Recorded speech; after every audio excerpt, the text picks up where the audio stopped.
Federal Constituency. I am from Plateau State.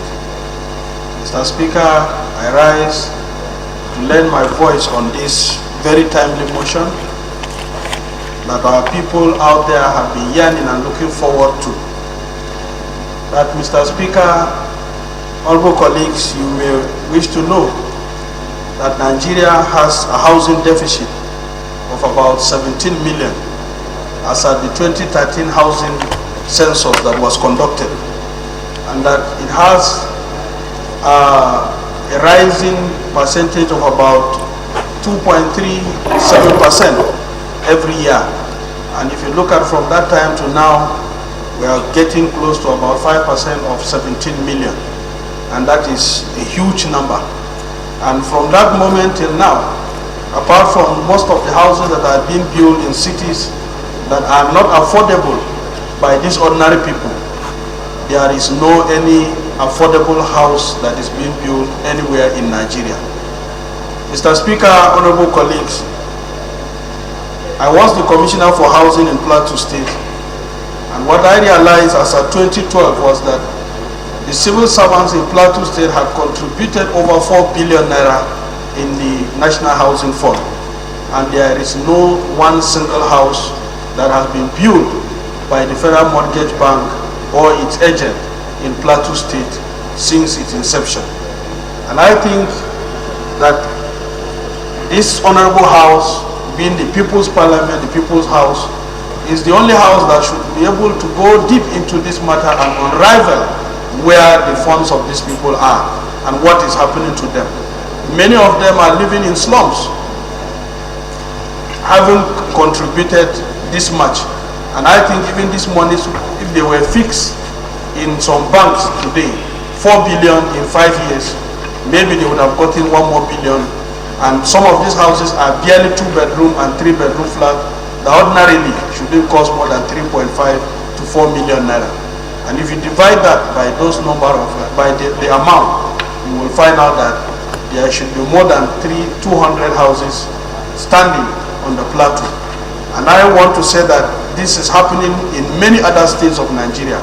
And a lot of these ordinary people, ordinary citizens who have been unable to send even their children to school because this money is being cut out of their salary monthly, they are still living in ghetto with no hope of getting a house even in the next 10 years.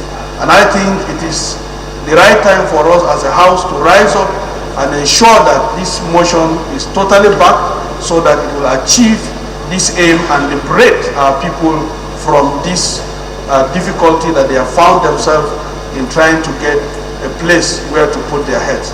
I thank you, Mr. Speaker. Honorable EJ. I want to appreciate the mover of this motion.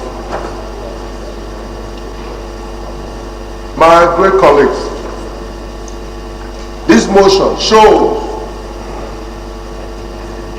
to many, especially we, the 360 members here to represent our Federal constituency and the great people of this nation. When a situation that the government supposed to protect, to do all that is needed to put its citizen first. Over 23 years, money has been collected and nothing to show for it. As a government, it's a total failure. To me, this is nothing but monumental fraud, deceit of the highest order. Do I call it 419? But I will say to this honorable house, this is unacceptable. Those who have paid, that have given so much, contributed, some today have gone to meet the Lord, hoping to see one day a home, or you can call it a house. That was the aim the objective, the purpose of which this contribution came about. And some that have died, they said the richest place on earth is graveyard. Those today are living the graveyard who thought one day they will own a house in this country. They have been deprived from their right by these nonsense ways of doing things. I think, Mr. Speaker, sir, my honorable colleagues, I see this motion as a very, very viable, thinking about the people of this nation, putting our dear people first. I think that is what this house is all about. And I want to call on my honorable colleagues, right honorable Speaker, sir, this motion stands to defend the people of this nation, that impunity must stop. And it is only this house, this session, that can stop the impunity that has been going on for many years in our great nation.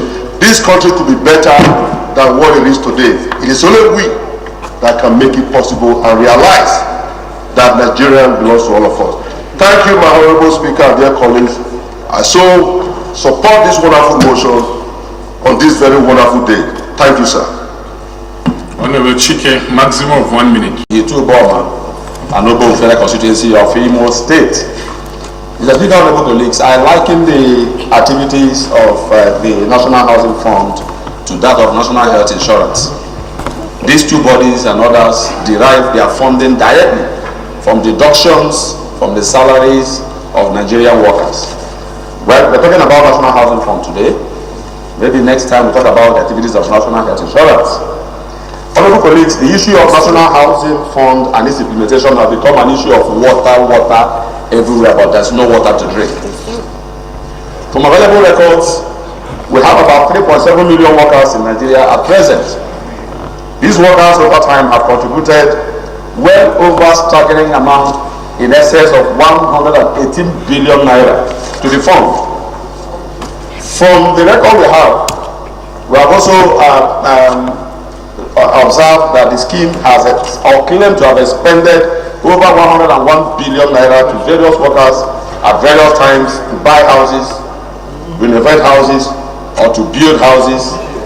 In theory, this sounds very interesting, very, very sweet. But how true is it? The amount they claim to have expended is huge, but cannot be spent unnoticed, and there is an obvious indicator of lack of transparency in the exercise so far. Mr. Speaker, honorable colleagues, I'm in support of this motion, and I plead with us to support this motion for the sake of the teeming Nigerian workers who had contributed to this fund, and some of them, like my brother said, are dead today, but we have a responsibility as a responsive house to go and look at the activities of this fund over the years and ask questions and expect answers. Mr. Speaker, I support this motion. Honorable Namdas will be the last. The good people of Ganye, Jaja, Tongo, and my Federal constituency, I'm from Adamawa State. Mr. Speaker, I will just stick to 1 minute as you said. I only want to add that it's like each time people want to cheat people, they go under the banner of housing. I recall very recently, even the Nigerian Labour Congress had issues with contributions from mortgage banks. There were protests, fight and counter-fight between people who collected money from workers, yet they could not be able to give them houses, no, they didn't even know what was happening. And if our civil servants can contribute to the fund for over 23 years and don't even know their fate, I think there is need for this house to actually look into the matter to ensure that people do not take advantage of always because people don't have shelter and trying to get issues and asking people to contribute without anything. I support wholeheartedly that this motion is very important and that this issue should be addressed seriously so that our people should know their position. If they cannot see their money, at least other state governments cannot also come to their aid. Thank you so much for listening. So those in favor of the motion as amended say aye. Those against it say nay. The ayes have it.